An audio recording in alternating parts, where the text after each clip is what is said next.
Something nobody in the course creation space is talking about are the assumptions that you are making about your clients before you've created a single lesson. The question isn't whether or not you're doing it, every course does it. The question is, are you doing it on purpose or are you just kind of hoping it works out?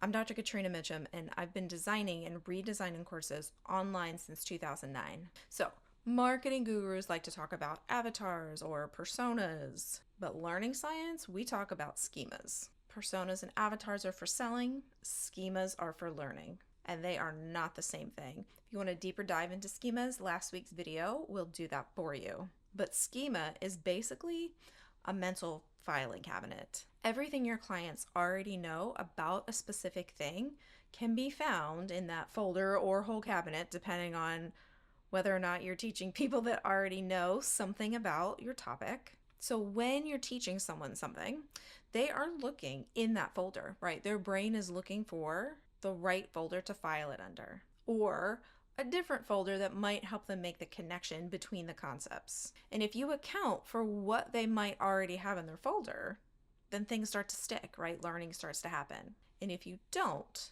it can be harder for them to learn the concepts. Not because you're a bad teacher, but because you're not understanding the frameworks that they're already coming to you with. So this is where you're kind of doing this whether you know it or not, because everybody comes to a learning experience with baggage, and that baggage includes prior knowledge. So every course has to assume some sort of prior knowledge, and that might be zero prior knowledge, right? But it is still making assumptions. Even a complete beginner course assumes that the client has used a computer before, has followed written instructions, actually shows up. What we need to do is be intentional about those assumptions. Being intentional is what separates a course that works from one that leaves clients confused and blaming themselves, because we don't want that. So if your clients keep saying, I'm lost, or they're dropping off after the first or second week or module, then it's probably not the content, right? It may not even be the activities. It's what you assumed that they already knew. And this can show up in a couple of ways, two specifically that we're going to talk about. And those are, one, parallel schemas. And this is where we have different tools, but the same foundations. So if we think about email marketing, some clients are going to come in using MailerLite, using Kit, using Flowdesk, right? They're all using different tools. Even though their platforms are different, they all understand what a list is.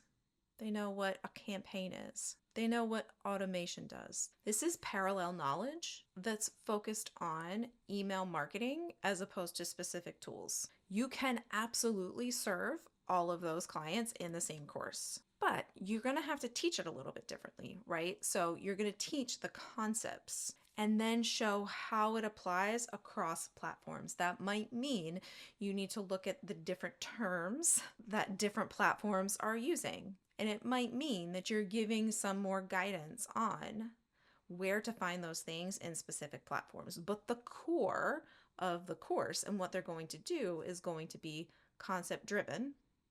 And you might offer extra support for how or where does this work in MailerLite, or where does this work in Flowdesk. But everyone comes with the foundations of knowing what a list is, having a list. The difference is just the tool, and tools are surface level. The second type of schema is a hierarchical, and that means we're at different knowledge levels, right? Beginner, advanced, intermediate. So if we're thinking about that same email marketing course, let's say half your clients have never sent a single campaign or sequence. The other half have been doing this for 2 years. That's not parallel. That is a gap, a pretty big one too. Beginners are going to have different needs. They may not even know what a campaign is. They may not know that different platforms will call a campaign different things. The experienced person, so the beginner comes with, how do I even make this work or set this up? The intermediate person comes with, how do I optimize my open rates? Trying to serve both isn't going to work. Either your intermediate group is going to be bored out of their minds and drop out and be like, why did I pay for this? Or your beginners are going to be completely lost. If you have a high refund rate, this might be why. Or it might be why reviews and feedback say things like, this is too advanced or this was too basic. The key question for you is, what are you assuming is already in their filing cabinet? So you might ask yourself, what do they need to know or be able to do before they start? What am I not explaining because I am assuming they already get it or know it? What terms am I using without defining?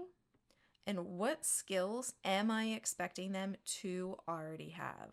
Okay, so we're going to go over some examples again. We're going to stick with that email marketing course for this. Okay, so in this email marketing course, we're going to have two different scenarios. Scenario A is we're not assuming a specific platform. So you'll teach what email marketing is, why it matters, how to pick and set up a platform. You're assuming zero background. This works great for complete beginners, but it's boring as fuck for anyone who already has a platform and has been using email marketing for better or worse previously. Scenario B, we're assuming that they already have and have been working in a platform. So in this course, you'll teach welcome sequences. You might teach segmentation. You might teach nurture campaigns. Those three things can also be their own separate courses. You're also assuming that they have a platform, that they can send an email, that they understand basic concepts like having social media links and the unsubscribe link at the bottom, right? So this works for clients that have experiences across different platforms, and that gets back into that parallel schema. But it would lose complete beginners, right? Because they just frankly don't have the foundations yet. So as you can see, this is the same topic. We're talking about email marketing, but completely different assumptions about what your clients do and don't know. Okay, so we're also going to use my course as an example because it feels easy for me right now.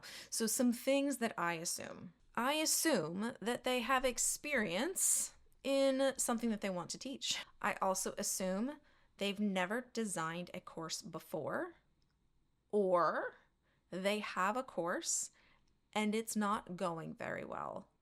The likely culprit to that is they haven't had any training in course design. Things I do not assume. I do not assume they have business experience. I do not assume they have teaching experience. I do not even assume they necessarily have client experience, right? Creators might come to my course and still be able to do the same things. It works for service providers, domain experts, hobbyists with expertise, right? These are all people with different backgrounds at the same level. So nobody has successfully taught before, right? The folks that come to me that already have courses are often switching from live to more on demand, or their course just did not work. Who it does not work for? It does not work for people that are wanting to make 6 figures in 6 weeks, because that's not actually how this kind of work happens. It doesn't happen that fast. Even with AI, it doesn't happen that fast. Okay, so some examples of how we might take these, two different types of schemas and actually make courses that work with the same topic, just for different information background assumptions. Do they need an email platform set up before they start? Am I assuming they know what a list is? Am I assuming they can create a basic email?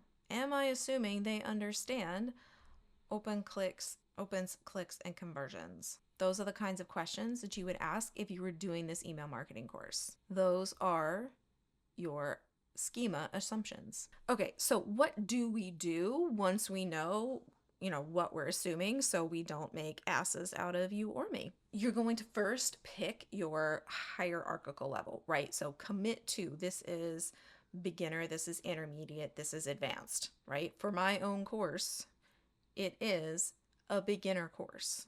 Even if someone has created a course before, if they're coming to me, it's because it either didn't work or they're trying to move it from live to some flavor of on demand, because you can't effectively serve a beginner and an intermediate person in that very specific topic at the same time. 2, you want to be really explicit about what your assumptions are. That means in your sales page, in your course introduction, in your FAQs. So on your sales page, it might look like prerequisites. You'll need an email platform set up before we get started. Or this course assumes 0 email marketing experience. This isn't for you if you've been doing email marketing for more than 2 years. In your course introduction, you might say, I am assuming that you already know X and Y. If you don't, here's where to start. Or I'm not assuming that you know A and B,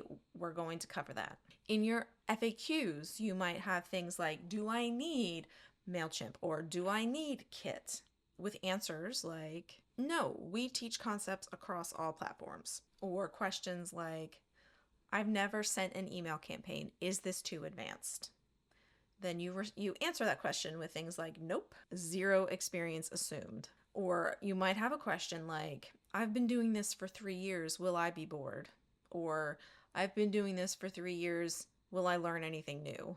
Right? So to the bored question, the answer is yes, you probably will. This is for beginners. Then you want to kind of look for those parallel knowledge bases, right? So that you can serve folks that are not just using MailerLite. So you've picked your hierarchical level. You know that this is a beginner course, different tools, different platforms, but at that same beginner level, that's perfect. You can serve all of them. But what you'll want to do is decide what those parallels are that will still work. I've been sticking with platforms because that seems like the easy, that is the low-hanging fruit, but there are other things that they may come in as a beginner knowing that isn't directly connected to something like a tool. So we all know what happens when we assume, and unspoken assumptions create confused clients. Say that 5 times fast. If you're asking yourself, why doesn't anybody understand this? Why won't they get past module 1? Or why is everyone bored? Chances are pretty good it's because you designed your course without designing to the assumptions that you're making. You made them, but it wasn't a conscious decision to design for those specific things. And if they're invisible, if the assumptions are invisible, then we don't communicate them very well. And then we end up with marketing that maybe doesn't match what's in the course. And that's the problem. So you want to make sure that you are intentional, clear, and you're working to fill the filing cabinets that your clients already have. If you're thinking, okay, I need to actually do this for my course, my membership does that. The link is in the description. So at this point, we have all the pieces, right? We have talked about memory transfer. We've talked about integrating things in courses. We've talked about chunking, backwards design, making connections, and schema assumptions. Next week, I'm going to show you how all of this works together in my creation of a learning experience. If it's not there, it'll be there next week.